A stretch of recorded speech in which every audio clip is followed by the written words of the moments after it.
అందరికీ నమస్కారం అండి. నేను మీ భాస్కర్. ఛానల్కి స్వాగతం. మీ అందరికీ తెలిసినట్టు నిన్న సాయంత్రము 6:58 ఒక పెద్ద బ్లాస్ట్ కావడం జరిగింది. ఈ బ్లాస్ట్లో ఇంచుమించు 9 నుంచి 10 మంది దాకా అక్కడికక్కడే సజీవ దహనమయ్యారు. కనీసం యాషెస్ కూడా మిగలలేదు. పార్ట్లన్నీ అసలు చితికిపోయాయి. సింపుల్గా చెప్పాలంటే 22 కార్లు స్కెల్టన్స్ మాత్రమే అక్కడ మిగలడం జరిగింది. i20 Hyundai car పేలిపోయింది ఎక్కడికక్కడికి. అయితే ఇందులో ఏమైనా పేలుడు పదార్థం ఉందా, లేకపోతే ఇది ఎలా పేలిందని ఇంకా ఇన్వెస్టిగేషన్ చేయడం జరుగుతుంది. అయితే ఆ రోజు రెడ్ ఫోర్ట్ వద్ద పేలింది కదా, ఆ రెడ్ ఫోర్ట్ దగ్గర సంబంధించి హాలిడే ఇవ్వడం వల్ల అధిక ప్రాణ నష్టం జరగకపోవడం సంతోషపడవలసిన విషయం చెప్పాలంటే. కాకపోతే ఇంచుమించు 200 మీటర్స్కి పైగా ఎఫెక్ట్ అయింది. అక్కడ దెబ్బలు తగిలిన వారికి వెంటనే హుటాహుటిగా హాస్పిటల్కి తీసుకెళ్లడం వల్ల అంతో ఇంతో వైద్యం చేయడం వల్ల పర్లేదు. అయితే ఈ సమస్య ఎలా అయింది, అసలు ఈ బ్లాస్ట్ ఎలా జరిగింది, దీని వెనకాల ఇంటెలిజెన్స్ వర్గం ఏదైతే ఉందో దీని ఫెయిల్యూర్ అని చాలామంది మాట్లాడుతున్నారు.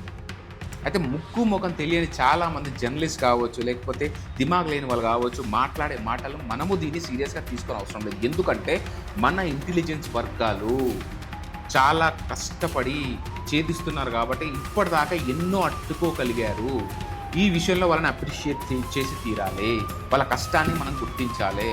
ఎన్నో దాడులు ఆపారు. రీసెంట్గా ఆంధ్రప్రదేశ్లో కూడా ఇద్దరు ఎదవలు ఈ రాడికలైజేషన్ అయిపోయి బాంబు బ్లాస్టిక్కి ప్లాన్ చేస్తే ఆపింది కూడా ఇంటెలిజెన్స్ వర్గాలే కదా. హైదరాబాద్లో కూడా ఎన్నో ఆపడం జరిగింది. ఢిల్లీ కావచ్చు, కాశ్మీర్లో కావచ్చు, ఇప్పటిదాకా చాలా ఆపారు. ఇది మన సక్సెస్ అని చెప్పాలి. ఇంతకు ముందు ఉన్న గవర్నమెంట్స్ కావచ్చు, ఇంత ముందుకున్న సింపుల్గా చెప్పాలంటే లాస్ట్తో పోల్చుకుంటే ఇప్పుడు చాలా బెటర్ అని చెప్పాలి. ఇంకా మనం ఇంకా బెటర్ కావాలి. అయితే ఇది ఎలా స్టార్ట్ అయింది, ఎక్కడ స్టార్ట్ అయిందని మీకు కరెక్ట్గా సోది లేకుండా టాపిక్లోకి వెళ్ళిపోదాం. మీరు ఆశ్చర్యపోతారు ఇంతకి. ఎందుకు అంటే 3 రోజుల క్రితం, అంటే ఈ రోజుతో పోల్చుకుంటే ఒక 4 రోజుల క్రితం అనుకోవచ్చు. అయితే వీళ్ళు సడన్గా ఒక గుర్తు తెలియని వ్యక్తులు జమ్మూ అండ్ కాశ్మీర్లోని గోడలకి జైష్ మొహమ్మద్కి సంబంధించి పోస్టర్లు అతికేయడం జరుగుతుంది. ఇది గమనించిన ఇంటెలిజెన్స్ వర్గం ఆ ముగ్గురిని ఇన్వెస్టిగేషన్ చేసి చాలా తెలివిగా పట్టుకోవడం జరిగింది. ఇన్వెస్టిగేషన్ చేస్తే అది లోకల్లో ఉన్న 3-4 వ్యక్తులు అని తేలింది. వీళ్ళని బ్రెయిన్ వాష్ చేసి రాడికలైజ్ అయిపోవడం వల్ల వీళ్ళు ఈ పని చేశారు.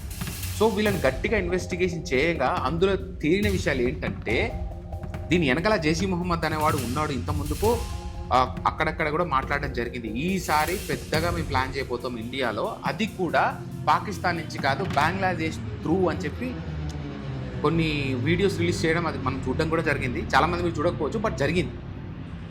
కానీ ఇక్కడ ఆశ్చర్యపోయే విషయం ఏంటంటే వీళ్ళకి కూడా కొంతమంది తొత్తులు కావాలి కదా, వీళ్ళకి కూడా కొంచెం ఏజెంట్స్ కావాలి కదా. మీకు ఆశ్చర్యపోయేవి ఏంటంటే fully educated white collars doctors ఇందులో ఇన్వాల్వ్ అయ్యి ఉన్నారు. అసలు డాక్టర్స్ ఇన్వాల్వ్ అయ్యడం అనేది పెద్ద షాకింగ్. ఇక్కడనే మీరు ఒకటి ఆలోచించాలి, వీళ్ళకి డబ్బుకు లోపు కాదు కదా. సో వీళ్ళు రిలీజియన్ని అడ్డు పెట్టుకొని వీళ్ళని బ్రెయిన్ వాష్ చేసి యూజ్ చేయడం జరిగింది. సో ఈ 3 డాక్టర్స్ ఎవరు అని అంటే ఫరీదాబాద్, హర్యానా ఈ చుట్టుపక్కల ఉన్నారనమాట ఈ 3 డాక్టర్స్. అయితే ఇది తెలుసుకున్న పోలీసులు ఫరీదాబాద్లోని ఒక అపార్ట్మెంట్ని అటాక్ చేయక అక్కడ ఆశ్చర్యగొల్పే విషయాలు ఏంటంటే ఆ డాక్టరు ఇంట్లో అమోనియం నైట్రేట్ అనే ఒక పేలుడు పదార్థం, దాంతో పాటు AK-47లు కావచ్చు, లేకపోతే రష్యాకి చెందిన రైఫిల్స్ కావచ్చు, ఇవన్నీ ఉన్నాయి తన దగ్గర. ఇంచుమించు చెప్పాలంటే బాక్సెస్ ఒక 300 కిలోస్ దాకా ఉంది.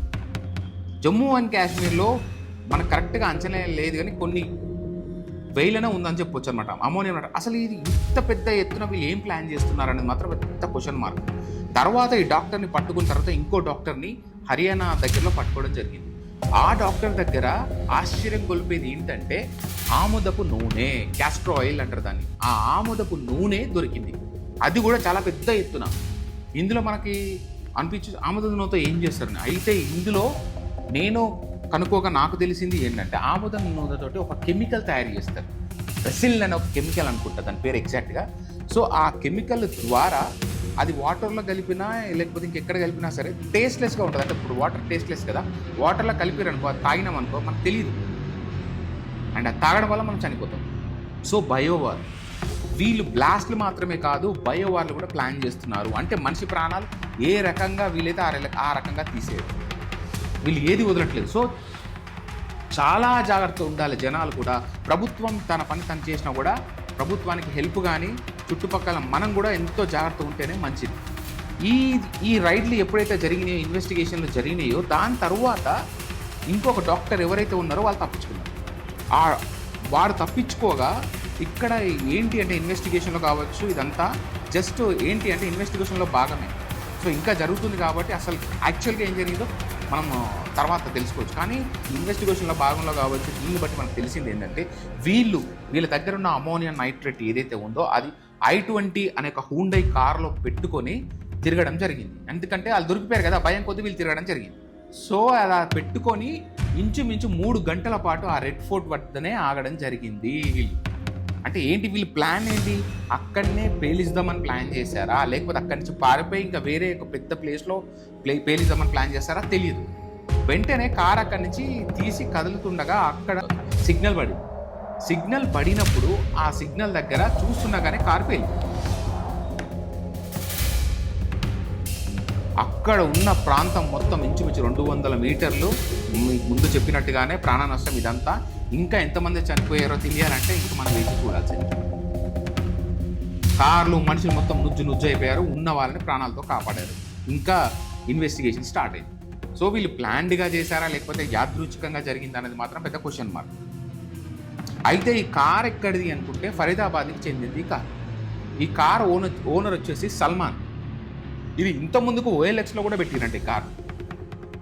అయితే వీడు దేవేంద్ర అనే ఒక వ్యక్తికి అమ్మడం జరిగింది. ఆ దేవేంద్ర అనే వ్యక్తి పహల్గామా ఉంది కదా, ఆ ప్లేస్లోనే వ్యక్తికి ఒక అతనికి అమ్మడం జరిగింది. వీళ్ళు రిజిస్ట్రేషన్ చేసుకున్నారా చేసుకోలేదంటే చేసుకోకపోవడం వల్ల ప్రాబ్లం అవుతుంది. సో ఈ ఇన్వెస్టిగేషన్లో దొరికింది. ఈ మధ్యలో ఒక థర్డ్ పర్సన్ చేరి దేవేందర్ నుంచి పహల్గామాకి సంబంధించిన ఒక వ్యక్తికి అమ్మడం జరిగింది ఇన్వెస్టిగేషన్. సో ఎప్పుడైనా ఎవరికైనా అమ్ముతున్నప్పుడు మనమే కరెక్ట్గా ఉండడం జాగ్రత్త. సో ఇంక ఈ డీటెయిల్స్ అనేది తెలియాల్సి ఉంది. అయితే మీకు ఇక్కడ ఇచ్చే ఒక కాషియస్ నోట్ ఏంటంటే, మనం వెహికల్ అమ్మేటప్పుడు మాత్రం చాలా జాగ్రత్తగా ఉండాలి.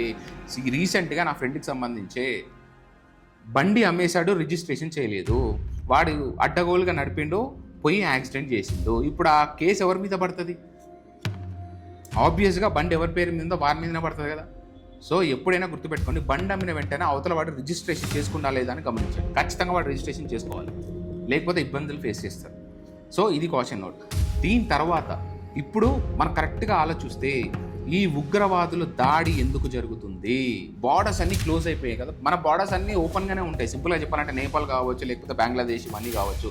మమతా బెనర్జీ లాంటి సీఎంలు అవతల వాళ్ళని తీసుకొచ్చి మన దేశానికి వాడికి మనకే దిక్కు లేదంటే అవతల వాడికి ఆధార్ కార్డులు అవన్నీ సమకూర్చి ఓట్ల కోసం, ఒక లబ్ధి కోసం ఈ రాజకీయ నాయకులు ఆడుతున్న డ్రామా వల్ల ఇప్పుడు సామాన్య ప్రజలు కాదు, మొత్తం దేశమే ఇప్పుడు క్లిష్ట పరిస్థితిలో పడ్డది. ఈ దాడులు వీళ్ళందరూ చేస్తున్న వాళ్ళు ఎవరు? ఆల్రెడీ రాడికలైజ్ అయిన వాళ్ళు, బయట నుంచి వస్తున్న వాళ్ళు. అందుకే మనం చాలా జాగ్రత్త పడాలి. ఇప్పుడు ఇంకా ప్రమాదాలు ఇంకా పొంచి ఉన్నాయా, ఇక్కడితో ఆగాయా అనేది పెద్ద క్వశ్చన్ మార్క్. మీరు చూసినట్టయితే పట్టుకున్నప్పుడు ఆల్రెడీ పోలీసులు జమ్మూ కాశ్మీర్, దాని తర్వాత ఇప్పుడు ఫరీదాబాద్, ఇదంతా అయిపోయిన తర్వాత భయంతో ఆడు బయటపడి దొరికిపోయారు, లేకపోతే ఇంకెంత నష్టం జరిగేది. సో ఇక్కడ ఇంటెలిజెన్స్ వర్గం ఫెయిల్ అయిందా, లేకపోతే వాళ్ళ డ్యూటీ వాళ్ళు సక్రమంగా నిర్వహించారా? ఈ తలక మార్చిన మీడియాకి ఏం చెప్తే అర్థమవుతుంది, ఎలా తెలుస్తుంది? ఎక్కడ ఖండించాలో అక్కడ ఖండిద్దాం. మోడీని కానీ, అమిత్ షాని కానీ, లేకపోతే ఎవడైతే ఏంది అధికారంలో ఉన్నప్పుడు జనాన్ని కాపాడ వాళ్ళ అధికారం, అర్హత. అసలైన విషయాల్లో వాళ్ళతో పోరాడడం పనిచేసి ఇలాంటి విషయాల్లో పోరాడుతున్నారు ఎందుకో నాకు అర్థం కావట్లేదు. సో ఇక్కడ మనకు క్లియర్గా అర్థమవుతుంది, క్లియర్ పిక్చర్ అయితే మనకు కనిపిస్తుంది. ఎంత జాగ్రత్తగా ఉంటే అంత మంచిది. సింపుల్గా రిలీజియన్ పేరుతోటి రాడికలైజ్ చేస్తున్నారు. మనకు ఎగ్జాంపుల్ కనిపిస్తుంది కదా, ఆల్రెడీ ఎడ్యుకేటెడ్ డాక్టర్స్ ఇది చేస్తున్నారంటే మనకేం అర్థమవుతుంది? సో ఇది ఫ్రెండ్స్, అస్సలు విషయం జరిగింది, యాజ్ ఇట్ ఈస్గా మీతో షేర్ చేసుకున్నాను. సో మీరు ఏ మాటలు ఉత్తిగా నమ్మకండి, మీరు కూడా ఇన్వెస్టిగేషన్ చేయండి, మీరు డైలీ న్యూస్ చూడండి, ఒక్కటే ఛానల్ చూడకండి. ఎందుకంటే ఇవాళ రేపు పొలిటికల్ లీడర్స్ కావచ్చు, ఈ సోకాల్ తొత్తులు కావచ్చు, ప్రతి ఒక్కడు ఛానల్ పెట్టేసుకోవడము, వాటి తరఫున వాటి న్యూస్ చెప్పుకోవడము. మనం అదే నిజమని నమ్మినామంటే మనము పిచ్చోళ్ళం అయ్యడం కాదు. సో మీరు 2-3 సార్లు, ఒకటే కాకుండా 2-3 సార్లు చూసి ఏ ఇన్ఫర్మేషన్ అయినా కన్ఫర్మ్ చేసుకోండి. సో ఇది friends, thank you so much. Signing off. నేను మీ భాస్కర్.